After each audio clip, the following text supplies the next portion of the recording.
ధనుర్మాసం సందర్భంగా సూర్యాపేట జిల్లా నడిగూడెం మండలం సిరిపురం శ్రీ కోదండరామస్వామి వారి దేవాలయంలోని వేంచేసి ఉన్న శ్రీ గోదాదేవి అమ్మవారికి కుంకుమ సహస్రనామార్చన తిరుప్పావై సేవా కాలం ప్రత్యేక పూజా కార్యక్రమాలు నెల రోజుల పాటు నిర్వహించడం జరుగుతుందని దేవస్థాన చైర్మన్ తాళ్ళూరి రమేష్ తెలిపారు.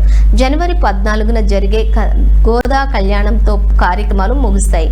నెల రోజుల పాటు జరిగే ఈ పూజలకు కీసర మోహన్ రెడ్డి తన్యుడు కీసర వినయవర్ధన్ రెడ్డి సహకారంతో నిర్వహించడం జరుగుతుంది. ఈ కార్యక్రమంలో ప్రధాన అర్చకులు వేదాంతం చక్రధరాచార్యులు, ఆలయ కమిటీ అధ్యక్షులు తాళ్ళూరి రమేష్, కమిటీ సభ్యులు, గ్రామ పెద్దలు అందరూ పాల్గొన్నారు. కమిటీ సభ్యులు సూరగాని వెంకన్న, ఆత్మకూరి శ్రీను, పసుపులేటి రాంబాయమ్మ, రాయపూడి వెంకన్న, ఎక్స్ అఫీషియో సభ్యులు, వేదాంతం చక్రధరాచార్యులు పాల్గొన్నారు.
शास्त्र